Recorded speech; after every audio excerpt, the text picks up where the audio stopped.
All right, it says we are live. We'll give it just a couple seconds, make sure it kicks on for everybody.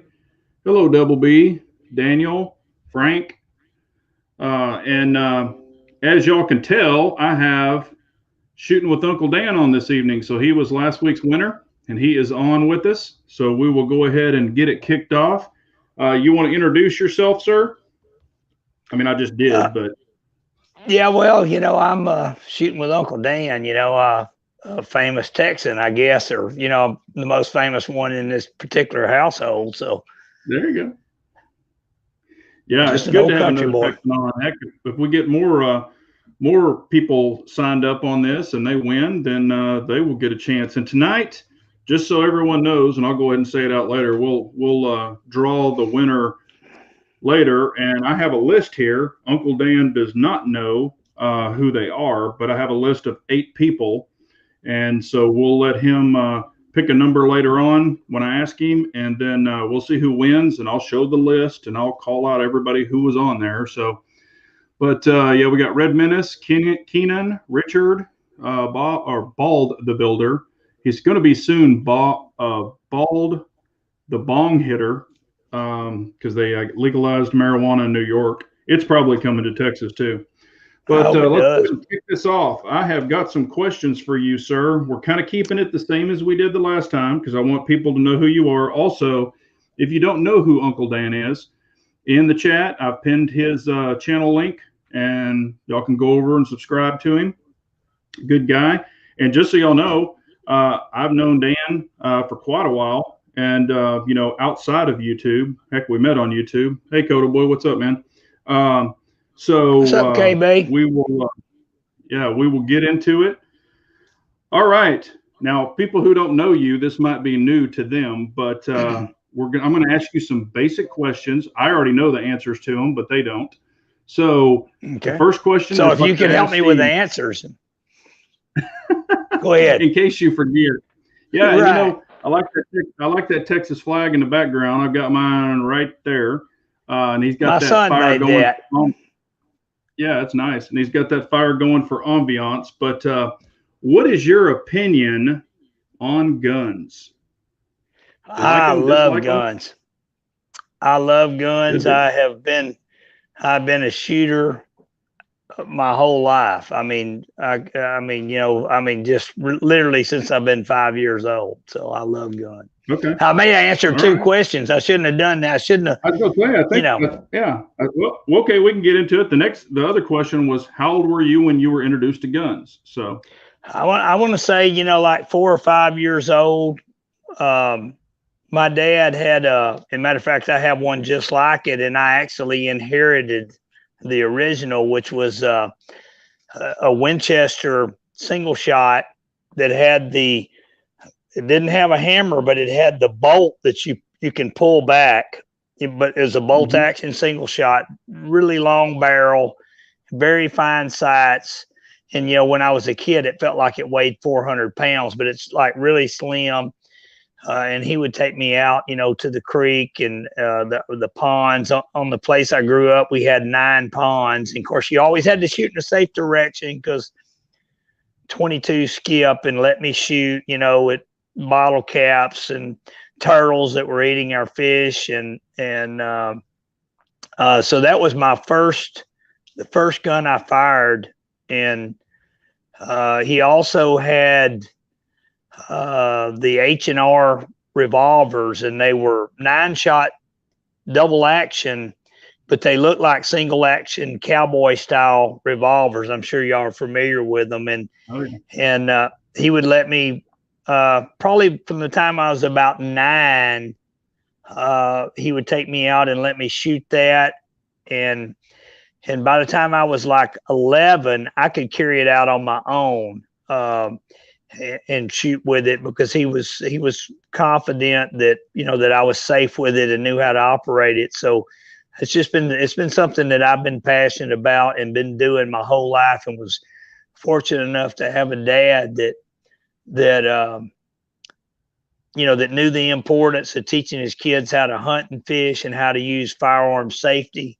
And so I was really blessed in my childhood that way, and so were my brothers and sisters. So That's awesome. Yeah, and heck, you and I grew up when they didn't even have seat belts. So I remember riding around in the truck, No. no seat belt on. Yeah, Literally I'd in the be back standing window. beside.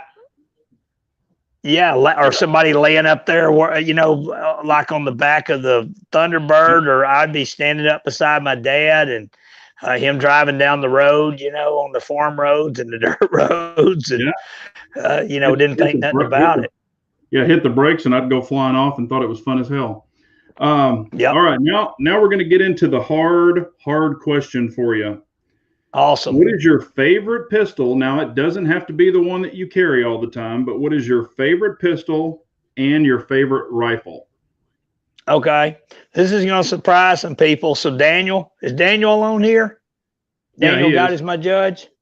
Now, this is not technically a pistol, but in Texas, we call anything revolver, single action, double action,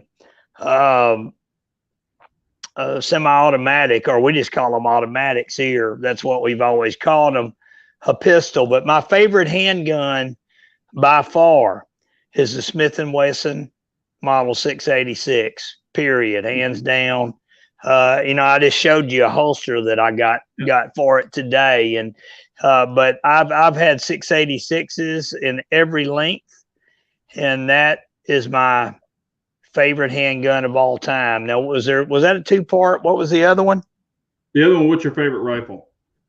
Oh, my favorite rifle is the Winchester Model 92, which is the pistol, the pistol caliber version of the lever action rifle, similar to the 94, like in the 30-30s, just a little bit shorter and more compact. That is my favorite rifle of all times. Always will be. I've never owned a 686 personally. I have other revolvers, but I've shot them before. Matter of fact, I even shot Josh's that time that we were at the over at 2018. Yeah, Texas shootout. Yeah, at Michael's. So, yeah, that's a great gun. So, but when I first got into the 686, they were 6-shot then. And then now they're, well, I think you can still get a 6-shot in their vintage series, but nowadays they're 7-shot revolvers, L frame, which is the biggest frame in the 357. Basically it is. I mean, you can get an N frame that's an 8-shot, but anyway, so there you go. Cool. All right. Well, one of the questions, and of course I asked Steve, was your thought of starting a YouTube channel, but you already have one. But what made you, hindsight being 2020? I'll go ahead. Yeah. What was your or what made you start a YouTube channel, or what how did it work out that you actually started a YouTube channel? Well, my youngest son, who is now a grown man, this was probably in 2017. I wanted to be able to, number one, to comment on videos. I'm like, how do I comment? He goes, Dad, you got to start a channel. I'm like, what do you mean start a channel? He goes, well, you got to, have a channel in order to comment. And I'm like, well, does that mean I have to make videos? And he goes, no. And so anyway, he helped me do that. And initially it was in my real name.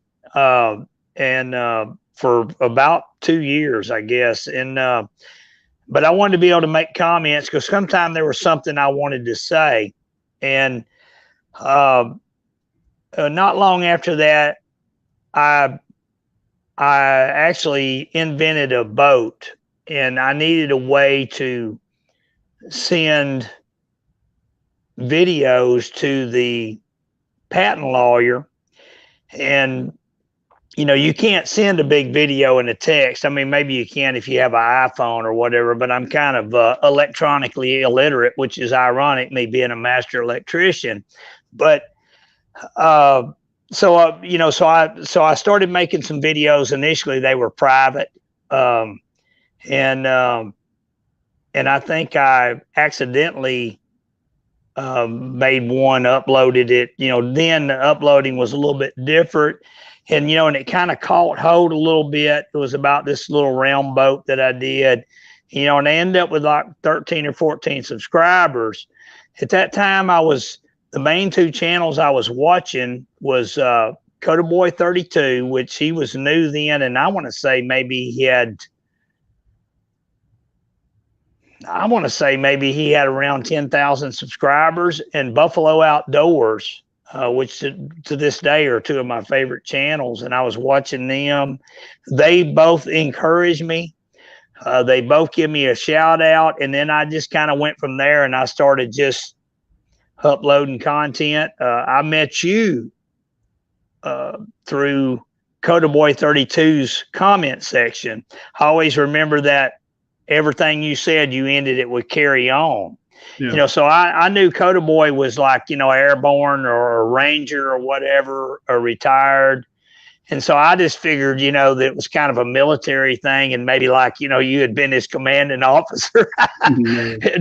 But so I was literally deer hunting, and I was watching I'm like, I'm seeing this Big Johnson guy, and I finally had learned how to click on somebody's icon. I went to your channel, and ironically, because I know you just did it a couple of weeks ago, you were coming back from El Paso, and you were coming through one of those border checkpoints that all of us guys that have worked on the border, in particular in the oil field, are very familiar and annoyed with.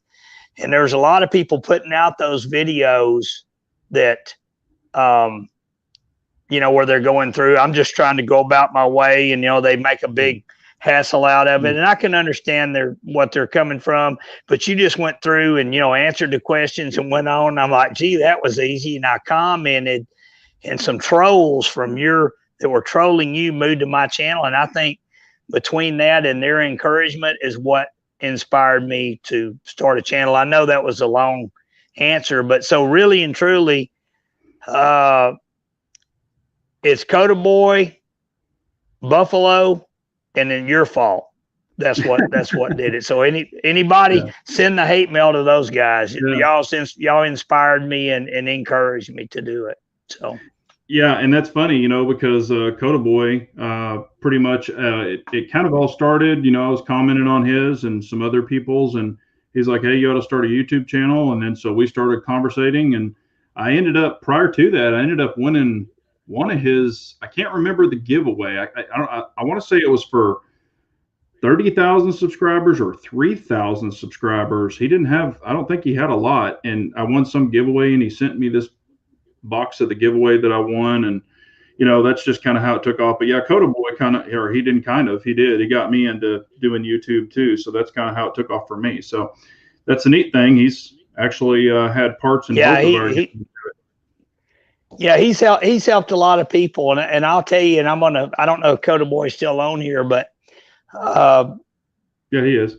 I was when he did my shout out, and you could have knocked me over with a feather, but I'd followed. I don't think that he made a video that I didn't watch. Of course, a lot of them, was before I could comment, and he was making a shout out video to Hilltop Outdoors, and I'm thinking, and I'll be honest with you, and I was like, man, I wish he would make a shout out video for me, because I had 2 or 3 videos out, and he had commented on all of them, and I was kind of sour grapes and going, I deserve this or whatever. And he give his shout out, and he goes, I'm going to give one more shout out. He goes, this guy reminds me of my uncle. I have an Uncle Dan.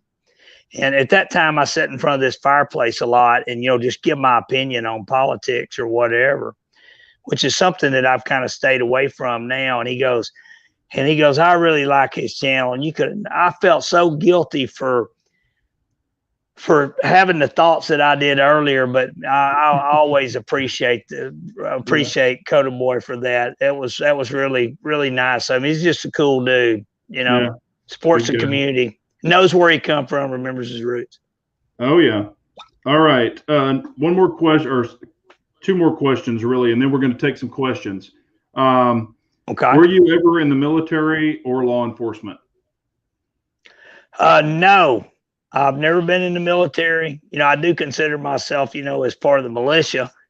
But I've never been in law enforcement, but I have occasionally had interactions with law enforcement. Come on, So some of that positive, some of my friends are cops, that I train with and stuff, but no. Okay. And then we'll get to the last one, and then we'll open it up to questions. Do you carry daily, and what is it? Yes, I carry daily, even at home. It's a Glock 19 in a MIE holster and a $30 gun belt who you hooked me up with. And that's been, what has that been, 4 years ago? No, it's 3 years ago. Yeah, I've had mine for 4 years. Yeah. And I know you're, with a no light, PL Mini, and I absolutely trust my life with it. I can hit with it. So it's a Glock 19, usually with Underwood 147 plus P plus. Shout out to Josh Benware. I know he's working tonight. Him and Ozark Yeoman really are the ones that turn me onto that ammo, and it really, kind of turns your 9mm into, the low end of 357 Magnum. So yeah. No, that's what I carry every day, even at home. In case you're wondering, when I get up, and get ready and get dressed, I put my gun on. Yep. Always. Same here. All right. And, I tried something that I've never done before, ever. I went to my first airsoft event. My best friend and his son does it. And so my best friend and his son drugged me out there and said I had to do it, or they wanted me to do it. So I went out there, didn't really have any expectations. But, I put on my LARPing suit, wore my tactical, all that good stuff, kind of fit the part, and had a great time. A lot of fun, great people, young kids. There were anywhere from probably 10 or 12-year-olds all the way up to 60-plus-year-old. There was ex-military, current military, current LE. I talked to all kinds of people. And, it was a really great time. I highly recommend if anybody's thought about doing it, give it a try. It's a lot of fun. And, I've heard people, like us the gun groups, really kind of beat up on the airsofters saying, oh, they're out there just faking it, or they're out there doing this and they're doing that. But, the way I look at it is that's kind of our future 2A community, or hopefully they will become that. So I was really, pushing them, trying to get them into real guns and asking them. And some were wanting to get into guns. I didn't really have anybody say no, but I had a really great time. I thought it was a hell of a lot of fun. Have you ever done anything, or what's your opinion on that, on airsoft? Yes. My youngest son, when he was, I'm going to say probably about 9, and I think he's 22 now. We got some airsoft. They were MP5s and a couple of 1911 pistols, and we shot this yard full of BBs and had fun. And we never did it his competition. He was doing some later as he got a little bit older. He got to doing a little paintball, and so we did that. I still have some airsoft guns. The MP5s, finally the batteries got where they wouldn't take a charge. I absolutely love it, and I think in particular during this particular time we're in, I think it's a great alternative to give you trigger time. Right over here in front of me, there is I don't know what you call it. It's like a little metal wrought iron basket that has 5 Red Riders, a single pump, one of the brake barrel, in it. So we shoot a lot of BBs. We shoot a lot of CO2 steel BBs, hard BB stuff. Even my wife, we hadn't done it in a while, or she hadn't, practicing from the purse draw with BBs. It's just a whole lot safer. and because it's just going to kind of hurt your feelings. But yes, I think it absolutely is good. I think as long as you put in perspective what you're doing, as far as if you're doing it as tactical training, to realize that you don't want to take a risk. I mean, you can separate the game from, true tactical training. There may be risks that you would take in an airsoft game to win, because you're just going to come out there with a whelp and hurt feelings that you may or may not take in a active shooter scenario. But I say that anytime, you get your adrenaline up and you're using a semblance of a gun, I think that's a good thing. I think that also, that hunting gets that adrenaline up where there's something on the line, and I think it's great training. But absolutely, I think that airsoft, like what you went and done, is great, and I would love to do it. So yeah, it was because I remember when I was a kid, we'd shoot each other with pump pellet guns and BB guns and real BBs, dirt clod fights and all that stuff. And but airsoft, like this version of airsoft, wasn't around when we were younger. But man, if I would have been a younger kid, we would have had. I'd been all in. Oh, we would have loved it. There's no question. Yeah. But yeah, it is a lot of fun. I had a great time, met some great people, and I highly recommend it if anybody's thinking about it.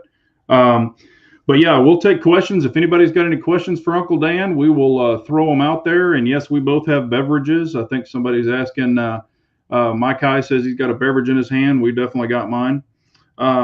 Sponsored by Lone Star Beer, Texas, so there you go, Texas. And I was gonna say I got whiskey, but it's not Texas whiskey. But all right, Richard Jenkins, and I do want to know, Richard, if this is on a pistol or on a rifle or what. But he's saying iron sights or red dot. He may be asking about both. Yeah, well, he's saying iron sights or red dot. So what would you pick? Let me first of all, because he's probably talking about pistol, because obviously he just said pistol, so he's talking about pistol. Okay, I think it is fantastic. I think they're fantastic, and I have an RMR on my Glock 17 MOS, and the people that follow my channel know that it really is a PDW. Kind of a carbine substitute.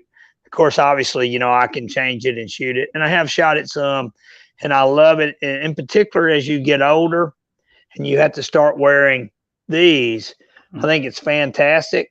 The only reason that I don't EDC an RMR, my job now, I'm a water plant operator. I don't mind telling you guys what I do. I'm an electrician by trade, but that's really the reason they hired me, because there's a lot of electronic controls and pumps, and it can be a dusty environment. So I would constantly have to be on guard of my glass being like covered in lime and other various things that would cause a problem, which could even include water. But if I were like 100% retired or whatever, I would probably carry a Glock 19 with RMR, even though you have to take it off to change the battery. Yeah. So yes, I love them. Yeah. They're way more accurate, way more faster once you get it down. Yes. Yeah. Yeah. And I will second that. It does take a little while to get used to. I kind of teetered and tottered for I don't know, a little over 6 months going back and forth. But then once I committed and ended up putting dots on pretty much everything on my pistols, once I went dots, I won't go back. And, of course, you can have suppressor sights as backup sights. But right. And that can get you lined up. Now, let me ask you a question, because since I know you have so many, you said I could ask you some questions. Yes, sir. I know you go with a lot of different guns. You've got primarily CZs in 1911 or 2011s, like the STI. Shout out to Texas on the STI. Mm-hmm. But are their grip angles similar enough that when you present that you pretty well have got, regardless of the gun, you pretty well have got that red dot in there? Or do you have to kind of go, okay, this, and I'm going to have to flatten out, or I'm going to have to incline a little bit, or you just follow your backup sights, to kind of get you in there and get that dot floating? How do you do that with different guns? What I do is when I present, now I will say this, the staccato, the CZs, of course, 1911s that I've got dots on, those are just natural. But the CZ, right, you're so used to. Yeah, the CZ P10C, I use the large back strap, so it's really between a Glock and a 1911 angle. It kind of gives you a little bit of a bump. So, but when I go to a Glock, when I draw a Glock, I have to actually have the muzzle down to present correctly. But all my other ones, now that I've pretty much got used to it, especially with dry fire, I just kind of throw it up, Just push out, you got it. Yeah. But with a Glock, I do have to remember in my brain, it's a Glock, so muzzle down. And then, but, every once in a while I'll catch myself, but I try to, kind of bring it up. And then as I'm pressing it out, I'm already seeing the dot, so as I'm pushing it out, I don't have to get out here to find my dot and then move it around. I'm already, seeing it as I'm going. So that's kind of how I do it. And it seems to work. I'm a lot faster with the dot, even on transitions. Even if I'm a stagnant target, I'll put like 4 pie plates up, and then I'll go like, top left, bottom right, kind of move it around to get me a little faster with them. But I will say red dots without fail. Now, could your dot go down? Yes, it could, but you've got backup sights. And you don't really look at your dot. You're looking at your target focused through your lens. And the dot's kind of getting in the way. So that's the way I would look at it. And if you remember, I remember back when everybody was, back when we shot iron sights on rifles, way back when, everybody's like, oh, we don't need red dots on rifles. They're going to break. They're going to do this. Now, what's the first thing everybody buys when they have a rifle? A flashlight and a red dot. So exactly, it's just kind of like, this is the present. This is the future. If you want to adapt to it, if you choose not to, that's cool too. But I just think it's easier. Yeah, I touching on the rifle, I mean, I think that everybody should learn to use, in particular with the AR, because I grew up shooting the sights that were like, on a lever action Winchester or Daisy Red Ryder, and the peep sight was something that I kind of come to later, initially on the Mini 14. Once I learned it, I'm like, oh, this is way better. But, I think people should learn to use their irons. But that being said, wait real long before I come to the AR platform. I was trying some of the initial red dots that come out. And they were just cheap things. They had to use scope rings. They were, wouldn't none of this all together. And I saw the value of it right off. In particular, we're doing a lot of hog hunting at night, with spotlights. This is before we had night vision. And I found out real quick, that the value of it, because at that point, I'd go hunt with somebody else. Maybe they had a magnified 3-9 optic, or they had open sights, and I was just shooting circles around them because most of these shots are close. So it proved itself to me. I think it's the only way to go. Yeah. Dan O'Neill is asking, he's just saying night sights. And, back a long time ago, I was the guy that said, I got to put night sights, this is before optics, I got to put night sights on every single gun. Okay, that's what I got to do. But if you really think about it, they're not the most accurate, because you could get Dawson fiber optics or a really front thin blade, and it's going to be a hell of a lot more accurate than most of your thicker front blades on the night sights. And really, only thing night sights do is help you find your gun in the dark. It doesn't, put a sight out on people. It helps you line up your sights. But, if you've ever put a light on a gun, people think fiber optics are bad, but if you've ever ran a WML, weapon mounted light, and you throw that light on, it'll actually light up that front fiber optic. I mean, like crazy. So, and it'll flush out the night sight. I'll, let me address that a little bit. You know, I've got some guns with night sights. Some of them are Glocks. My wife's Glock 19 has night sights on it, and but basically, in my opinion, you're better off with, you know, blacked out sights or whatever. In the daytime, they don't do anything. You know, where the fiber optic does. But once you shine the light on it, they're going to silhouette out. The light is so much brighter. I think they're great for low light. Okay, you know, where you can see the target, but you know, you otherwise wouldn't be able to see the sights, and you know, they dang sure don't hurt nothing. No. But I don't know, you know, like when I went for my backup, the only aftermarket sights that I have on my guns that are not a rifle are on my Glock 17, my PDW, you know, with the RMR, which, you taught me through this, and I got the Dawson Precision, and I just went with the black because, you know, they're backup, and you know, to me, they're great because it's always got a light on it. But I say if you're carrying appendix and you're not carrying a light on your gun, then I think that's where they really stand out. Because, you know, that the person could be lit and you could be in a dark spot, and then they're great. So they dang sure don't hurt nothing, but, you know, they're not going to do anything if the light's shining on a target unless there's some technology that I'm unaware of at this point. Yeah, and if you think about it, you know, you're not going to run down a dark alley and just start shooting at people. You want to be able to see what you're shooting. But, you know, if you were like in a hand, you know, tussle with somebody and dropped your gun and it was dark, you know, the night sights will help you find it, or find it on a nightstand, but so will a dot. On the nightstand, exactly. Yeah, I agree. That dot just sits there, you know, at night when I've got that on the nightstand, you know, if it's a Trijicon or something, it's constantly on. So I can just see that dot just glowing, ready to roll. So, but right. Yeah, there was another question. Oh, yeah, they're asking, they want you to explain minute of hog. That's get to the chopper. Yeah. Hey, ball. Yeah, minute of hog is something that, you know, that we always say here. It could be minute of squirrel, minute of deer, minute of thug, but minute of hog just means that you're just shooting good enough to put the hog on the ground.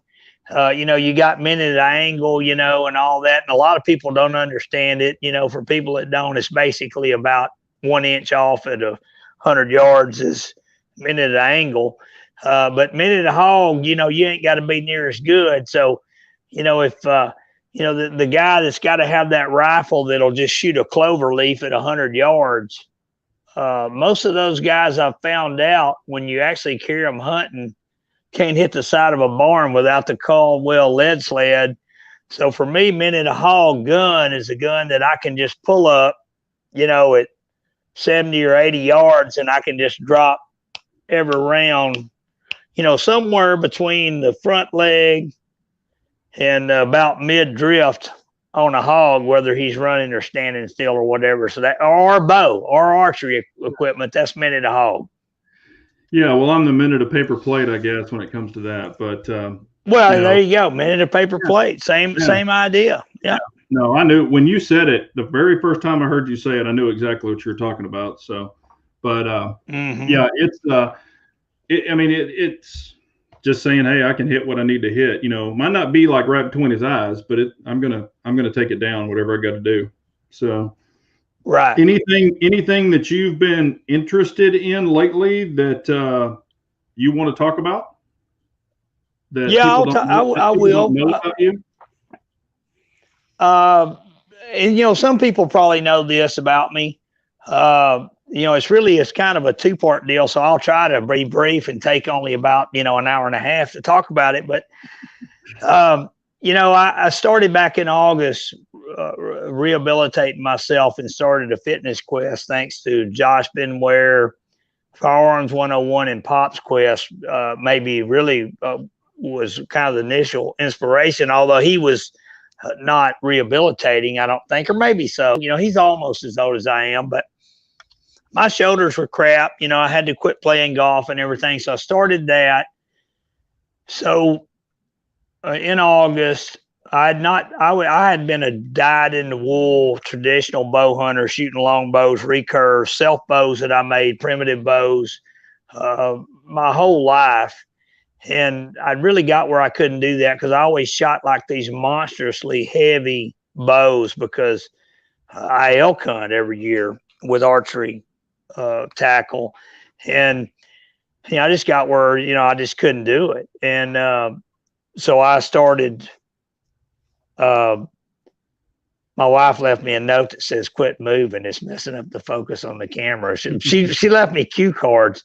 So I want to be still. So anyway, but anyway, this was the first season in about 2 years that I bow hunted. And the first day I bow hunted, I killed a buck. One arrow, one shot, one kill. I practiced for about a week, and it was like riding a bike. It was no problem.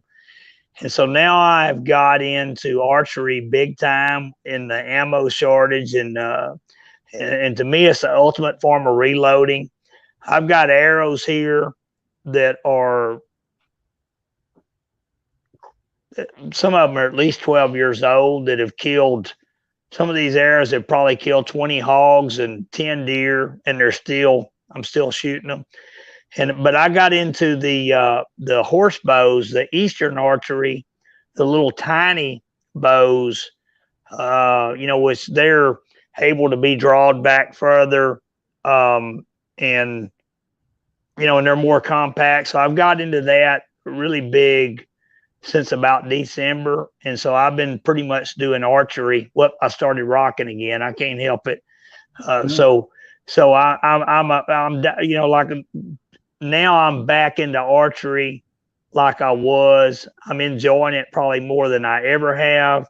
And it's kind of scratching that itch for me to shoot like the airsoft is for you.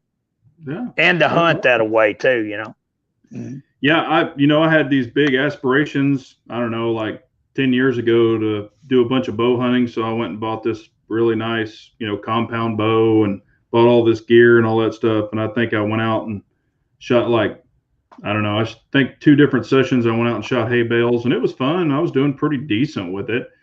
And then I just lost interest in it and ended up having it sitting, hanging in the garage for like, I don't know, a couple of years. And then I sold it in a garage sale or something. I don't know what the hell I did with it, but that I don't know. It just never really took off for me, but I can see, a lot of people really enjoy it. And if I tried, one of the more primitive like you have, I think that'd be pretty cool, at least to try. Yeah, I think when you take away that technical aspect, and I'll tell you this, when you kill an elk with a stick and a string, or even a white-tailed doe or a hog, there is something, is the word primal or primeval about it. You're doing something that and a lot of people, and I'm a part Native American, not a lot, like a quarter or an eighth or, somewhere in between there on my mother's side. But I always were, kind of proud of that heritage or whatever. And, but, if you go back to basically anything other than the Aborigines in Australia, pretty much all cultures have went through the bow. At some point, we were all native. It doesn't matter whether we're Anglo, Irish, Italian, whatever it is. We all went through that. And that's something that has kind of a connection with the past. And whenever, you take something like as majestic as an elk down with a stick and a string, no sights, no nothing, just you and them on the mountain. There's no high like that in hunting. Not that I'm like, bloodlusting or whatever, and I'm not a trophy hunter. But it's it really just kind of floors you. There's nothing like that. I've killed tons of stuff with lever action open sight rifles, revolvers, pistols, ARs, bolt action rifles, but there has never been a kill that I made with a bow that I don't remember in just extreme detail. Yeah, that's awesome, man. Yeah. Oh, I have been, I guess I could say I have kind of done a little bit of it. I went frog gigging in Louisiana one time. with bullfrogs. Oh man, Yeah, I love yeah, frog legs. yeah. But it was crossbows, but it was the crossbows with the pitchforks and the lights, and we were Right. pulling those. I'll bet that was fun. Oh yeah, we got a ton of bullfrogs, man. A whole John boat full of them, just about. But yeah, that was a good time. But all right, well, we are coming down to where okay, here's the deal. Have you seen this list? Do you know anybody that's on it? No, sir. I don't Okay. know anybody. I'm sure I know a lot of people that are on it. No, but I mean, have I talked Oh, about now it wait a with you? minute. I gotta say something. I swore that I was gonna do this. Okay. Is Kenan out there? Yes. Well, he is. Okay, I gotta say something. There's a lot of this is something that you guys don't know that I know. Okay. Uh-oh. He is actually Tiger Woods. Uh-oh. Listen to his voice when he talks. Okay. You notice he only ever shows the back of his hands.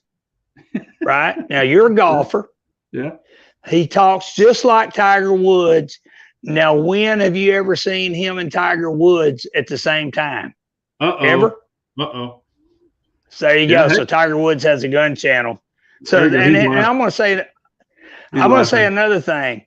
His gun reviews are as thorough as KS's, and he makes some of the best tabletop gun reviews on YouTube, in my opinion, and is a great guy. So you guys, he is Tiger Woods, but you know, I'm glad to see that he's recovered from his car wreck, and he put out a video today about a silencer, or was it yesterday? I don't remember. Yeah, he just said not since the car accident. So that's what he said. All right. Well, here's what we've got. So you don't I haven't told you anything or anybody that's on this list, correct? No, sir. Okay. We have a total of 8 entries. So there's only 8. Okay. So Uncle Dan is going to pick a number between 1 and 8. We will find out who the winner is. I will show the list, and then I will read everybody that's on it. Because some people said, oh, I wasn't entered last time. And I was like, yes, you were. So I guess when I showed it, when I held it up and showed it, they didn't stop it or pause it, but they would have seen their name on it. So, but all right, you have to pick a number between 1 and 8. 69. Uh-oh. Can't go for that. Oh, wait a minute. Oh, okay. Well, I got to go with lucky 7. Uh-oh. Okay. All right. Well, lucky 7 is God's Wrath. So God's Wrath 1. I'm going to hold it up here. Hopefully it zooms in, and you will see number 1. Is he in the chat? I don't know. I didn't see him yet. Number 1 was Wheeled and Well Armed. Number 2 is Wiley Guns. 3 is Michael L. Number 4 is Dusty Rhodes, which was a hell of a wrestler. Number 5 is wrestler. Red Menace Society. Number 6 was Richard Jenkins. Number 7 is God's Wrath. Number 8 was Boom Outdoors. So God's Wrath won. So after this chat is over, on the replay, God's Wrath, I will put my email in there, and you can go in, email me, and we'll get you squared away. But and if y'all want to enter again for the next one on the replay, go in and say you want in, and we'll put it in. And you got to play to win, but I'm letting the guest pick a number. I'm not telling them who they are, and I am going and mixing up the names. So it's not just as you put it in order, but so that's how it works. But does Tiger know? Does Tiger know that he could enter this, because you have the option of showing your face or not? I know. Yeah. I mean, you know what I'm saying? You don't. I mean, you don't have to. So I mean, I know he don't want to let the secret out. That he's a pro golfer and everything. Yeah. But he's pretending to be a retired cop. He hadn't entered it. I've had some continuous guys. I think Wheeled and Weld Arm has entered like 3 or 4 times. Wiley Guns, Red Menace has. Richard Jenkins has been a couple of times. Let me ask you this. Are they allowed to enter multiple times? I mean, who Steve L won the first one? Is that correct? Yeah. Yeah. I'd like to subscribe. Yeah. I don't know if he's going to start a channel. He might, but yeah, once you're on, I mean, I guess once you're on, you're on. So I kind of would like newer people. I'm trying to spread the wealth through everybody, so to say. But Right.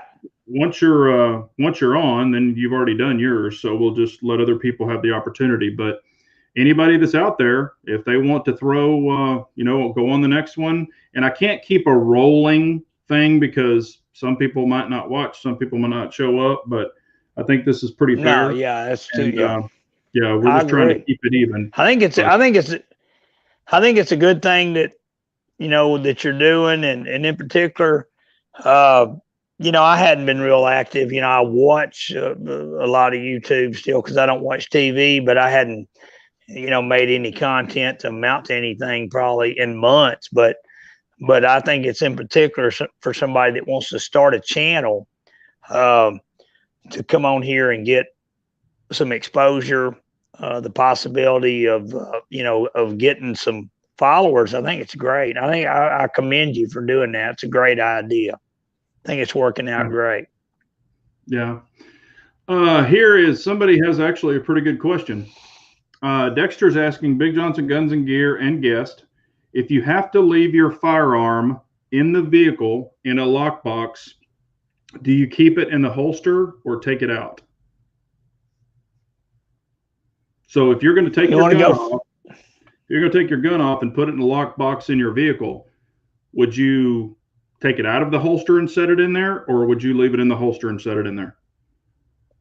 Well, this will have to be a hypothetical for me because I only take my gun off for one thing, and getting out of the vehicle ain't it. But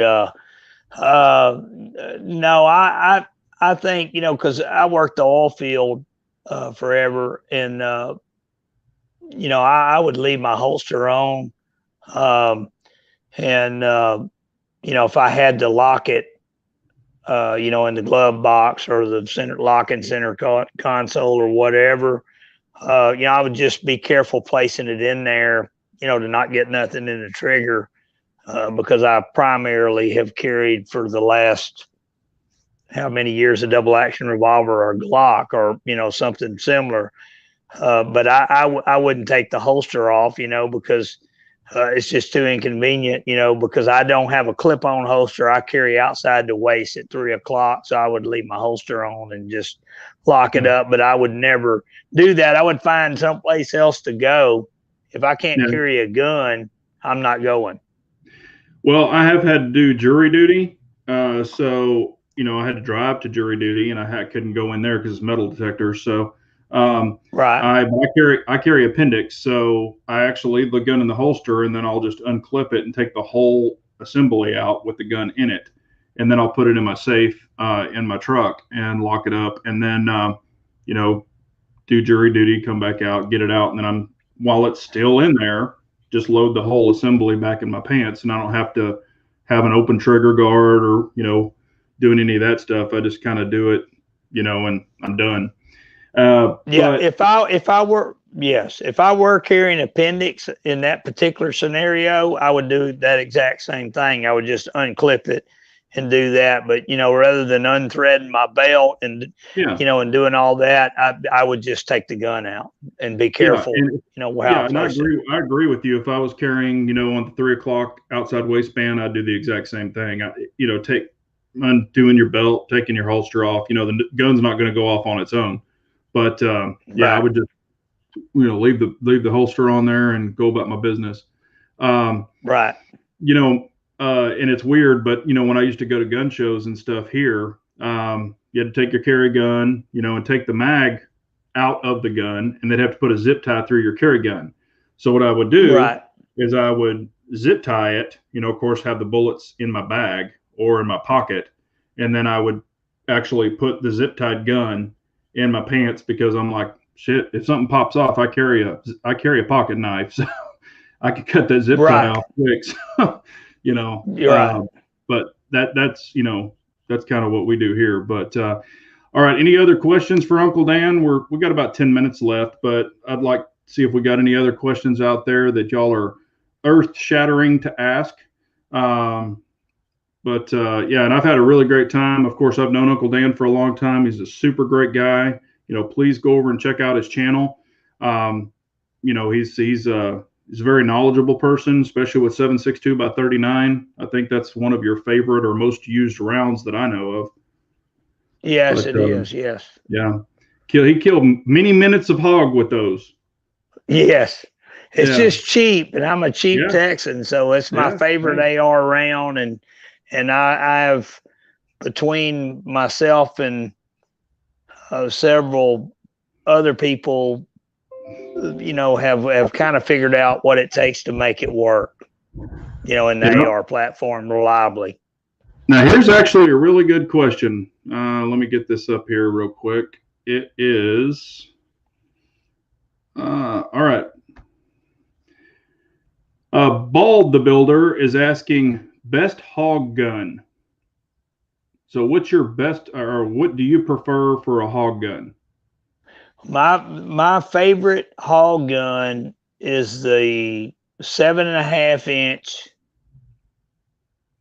7.62 by 39 AR-15, built with various parts, obviously, but it's a AR-15 with a 7.5-inch barrel and a Omega 300 silencer, and I will be, depending on the situation, running that with a red dot, or with the what is it called, the digital night vision, the sight mark Wraith.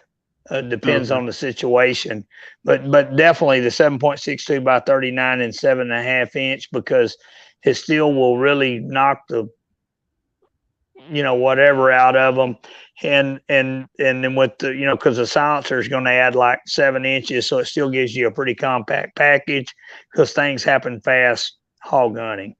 But so that's my favorite right there. I mean, I've killed hogs with 308. I shot them with a 16-inch 308 gun. I've shot them with a 10.5-inch 5.56 or 223, but it was 77 grain. I have not gone hog hunting with my 300 blackout yet. So I was definitely going to be trying that, with my suppressor, with the Q Trash Panda. So that thing's already set up, sighted in, ready to go. And also, I will be doing some hunting with Uncle Dan. We're actually going to do some hog hunting, so we'll try to film it, or at least get the lowdown on it. So we'll be doing that hopefully coming up pretty soon. So let me touch on the blackout, and the only reason I say 7.62 is just financial. Basically they're identical. You have a better bullet selection typically, or you did. Now you just got to get whatever you can. With the 300 blackout in particular, I like the 110 plastic tip hollow points. Whatever they are, like the ballistic tip style works fantastic on hogs. But I usually just use Tula, either full metal jacket or the hollow point in the 120-ish. Basically they do the same, but the bullet selection is better for 300 blackout, but the rounds basically are equal, are going to perform about the same, other than expansion. So well, and I think that I've got 300 blackout ammo. I've got supers and subs, and that is the neat thing, versus an AK or 7.62 by 39. The subs, they're super, like when you get the real heavy subs, that'll make a big difference, and you can run the super light supers in it. So I did a lot of sub hunting toward about July, with 7.62 by 39 in my Bolt Ruger Ranch, and I had pretty good luck with it. But sometimes they run off a little bit far. The supers will put them down quicker, but it is just so quiet that sometimes you could take a hog out of the herd and him run off, and others are like, what's going on? And then and get some more. So it's really fun shooting subs at hogs. I've enjoyed shooting it, but I haven't gone hog hunting with it, so I'm definitely looking forward to it. And I'll also take the the other short 308 too, because that should be a fun thing. Oh, it'll put them down. Oh, here you go. And this is, I know what you're going to say, but Dan's question is, how many shots do you need for a running hog? Well, usually just one. We typical hog hunt for us, and right now, guys, we're not doing it. And I have tons of footage, because the site mark records. Of course, half the time we forget to turn them on, me and Uncle Don both.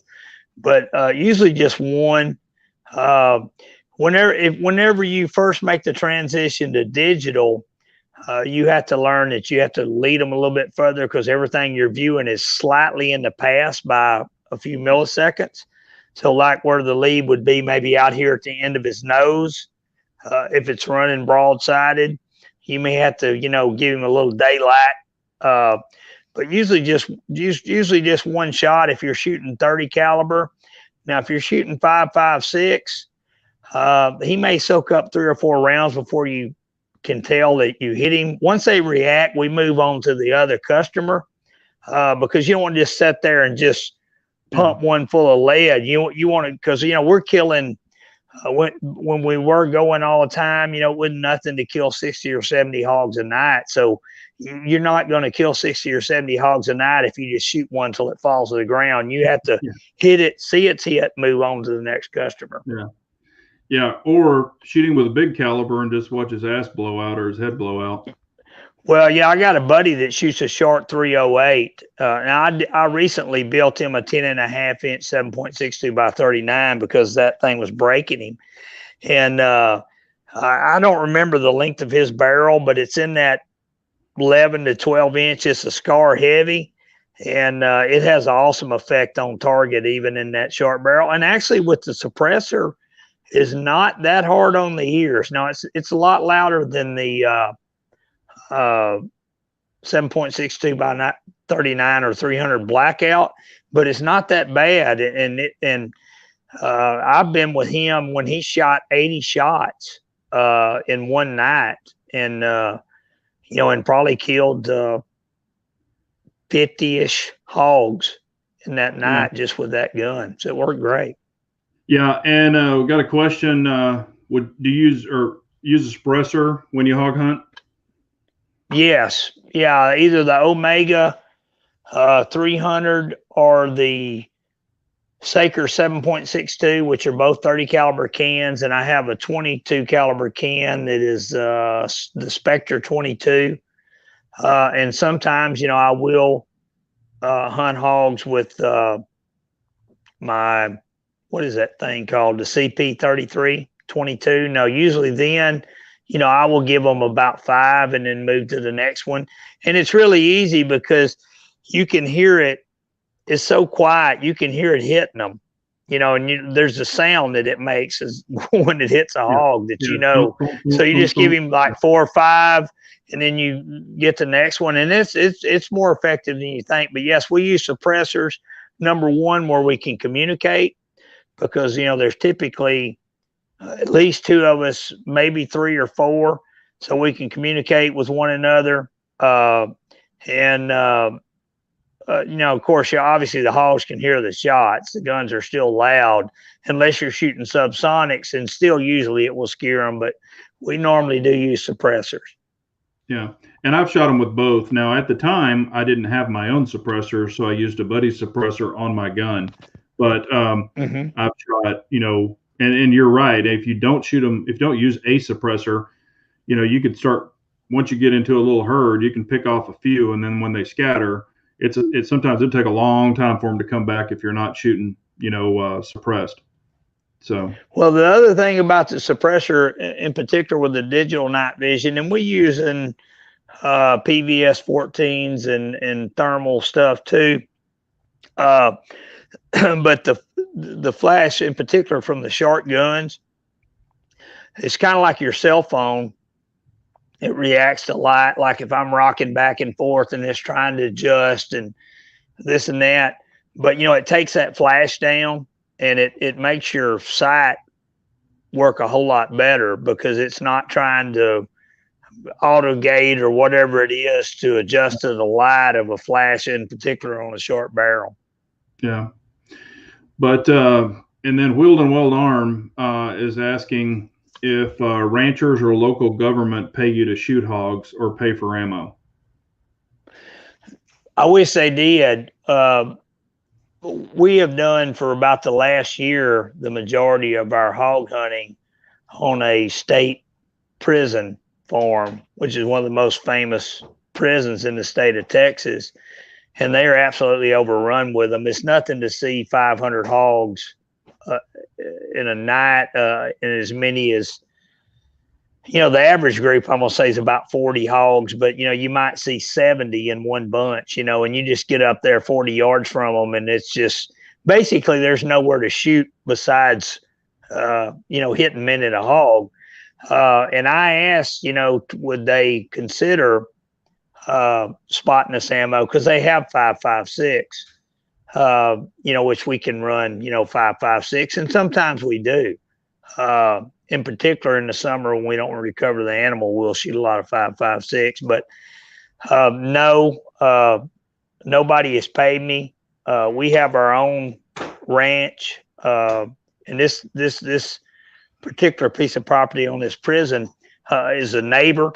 And that's kind of the nucleus of where they're spreading all out into central East Texas or western East Texas, or however you want to say it. And so, we need to, snuff them out at the source. But I don't hunt on anybody else's land. I have permission on all of my neighbors to shoot hogs. And then on my own land and there, but nobody pays us anything. It would be nice if the state would supply us ammo, because they know that we're killing the hogs. But we have pretty well quit hunting because of just the fact that I have a lot of ammo, but I don't want to spend it. Yeah. And there are some ranchers who will pay you to go out there and do it, and some will even put you up. They have like little cabins out there. It just depends on how bad their infestation is, which some are really bad, and some they have guys that just come out, or even their own ranch hands will hunt them, in their free time just to clean them out. So, but it just depends. There's some people I know, they'll pay them, so much a head, or they'll just say, hey, I'll let you go shoot all you want and you keep the meat. So it just, however you work it out, or whatever they agree to. But yeah, hunt. I mean, if you get in good with a farmer and you let him know, hey, especially if they've got cattle, they definitely want those hogs done or out of there, because man, if y'all don't know about what hogs do, I mean, they rut, they'll tear it up, and then when those cows are walking, they're walking in these ruts, and it's breaking their legs. I mean, it's it's doing all kinds of stuff. It's just, and not to mention damaging their actual land and tearing up all their irrigation and everything. Our hay meadows is what they're destroying, and we got to have that to get our cattle through the winter. And the other thing is, like when they're just rooting out there in the pasture, here, anytime you disturb the soil, we got something in this part of the country, and I'm sure you guys are familiar with it, called the goat weed. Now, it's great for doves, and birds. It puts a little seed out. But, everywhere they root, that's all it'll come up, and it shades out the grass. They turn it up. And, we've kept them pretty well under control. We've got land scattered out all over this county, but the biggest continuous parcel of land that's all in one part is 300 acres. And we pretty well have eradicated them there. I mean, there's still hogs and sign coming in. And then my older brother also, he has hog dogs. And so he don't run them during deer season, but, like right now, he 3 nights a week, he's going out, and that helps a lot. They'll catch a lot of those little pigs and stuff. And between that and me and Uncle Don, we pretty well keep them knocked down, and my boys, Yeah. Well, if anybody's got any questions about 804, so we're going to shut this down. But if y'all didn't hear who the winner was, it's God's Wrath. So when this comes up again on the replay, I'll put my email in there, and God's Wrath can reach out to me. And if y'all want to enter for potentially winning the next chat, just put in there saying, hey, I want in or whatever, put it in the replay, and y'all will be entered for the next chat. So, but I definitely want to thank you for being on. It's a pleasure. Hell, y'all don't know this, but Dan and I probably talk probably 3 or 4 times a week sometimes, when I'm driving down the road. Yeah, at least. Yeah. Sometimes 2 times a day. Yeah. Yeah. I was going to say, sometimes. And we get advice from each other, like, hey, what do you think about this? What do you think about that? And then, it's always fun to kick around gun stuff with another gun guy. So that's the thing about the community. It's when you get in with people that you really appreciate and that you really like, it definitely helps you make some decisions that maybe you're like, should I spend all that money on that particular gun? Nah, you basically already have it or something like that. So it's always good to kick some things around. Oh, okay. Redmond is asking you. He asked this last week. Boxers or briefs? Oh, boxer briefs. Combination. The spandexy. Down to the knees. You're going to make his night, because that's what I said last week, and I think that's what he wears, and that's what. No, you're right there.